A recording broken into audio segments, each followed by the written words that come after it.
The moment you stop trying to change is when everything changes. You wake up and look in the mirror.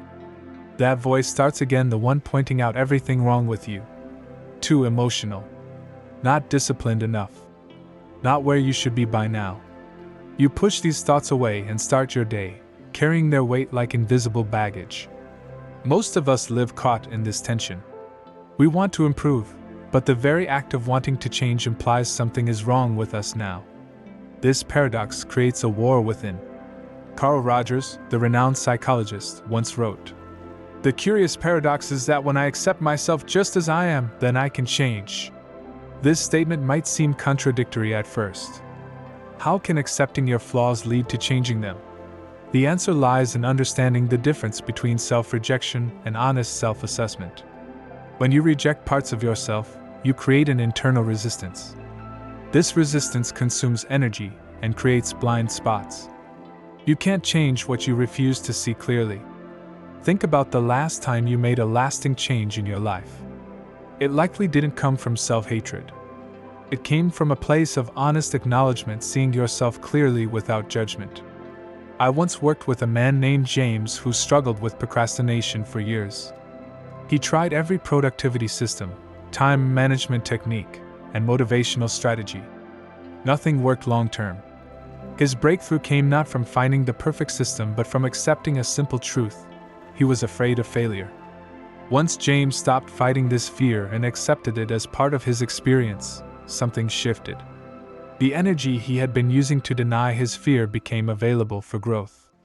Within months, his productivity naturally improved. This pattern repeats across all areas of personal growth. The person who accepts their social anxiety often becomes more socially fluid than the person desperately trying to appear confident. The person who acknowledges their anger issues typically resolves them faster than someone denying their emotions. The philosopher Alain de Botton frames this idea beautifully. Not being understood may be taken as a sign that there is much in one to understand. When we accept our complexity rather than trying to simplify ourselves for others' approval, we paradoxically become more accessible to genuine connection. The Japanese concept of kintsugi illustrates this principle perfectly. When pottery breaks, instead of hiding the cracks, artisans fill them with gold. The broken areas become the most beautiful parts. Your flaws can similarly become your greatest strengths, but only when you stop hiding them. So what happens when you start accepting yourself? First, your energy shifts. Self-rejection requires constant effort. Acceptance frees this energy for growth. Second, you gain clarity. When you're not defending against parts of yourself, you can see them more accurately. Third, and perhaps most importantly, you access compassion. The war inside you ends. From this peaceful state, change happens naturally. This doesn't mean becoming complacent. There's a crucial difference between accepting reality and approving of it. You can accept that you currently struggle with discipline while still working to improve it. The difference is that you're working from a foundation of compassion rather than criticism.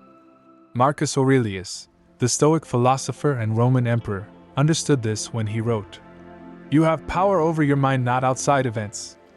Realize this, and you will find strength."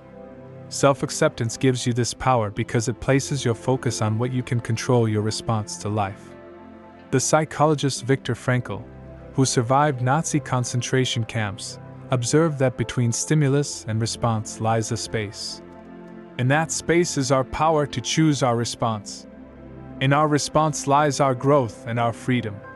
Self-acceptance creates that space. When you're not caught in self-rejection, you can respond thoughtfully rather than react habitually. This paradox plays out in relationships too. The more you accept yourself, the less you need others' approval. The less you need approval, the more authentic your connections become. The more authentic your connections, the more you're accepted for who you truly are. So how do you practice self-acceptance? Start by observing your inner dialogue. Notice when you speak to yourself in ways you would never speak to a friend. Replace judgment with curiosity. Acknowledge your emotions without getting caught in them. If you feel shame, simply note, "I'm feeling shame," rather than, "I am shameful." Recognize that your thoughts about yourself are not facts. Their stories shaped by past experiences, cultural expectations, and biological patterns. Remember that your worth isn't earned through achievement or lost through failure. It's intrinsic to your humanity. The path to change begins with accepting where you are. Only then can you see clearly where to go next. By embracing your current reality flaws and all, you create the foundation for genuine transformation. As author Brené Brown discovered in her research on vulnerability, perfectionism is not the path to change. Self-compassion is. The paradox of growth is that only by accepting yourself as you are can you become who you might be. Your journey towards self-improvement starts with a revolutionary act, putting down the weapons you've been using against yourself. In that moment of peace, real change becomes possible.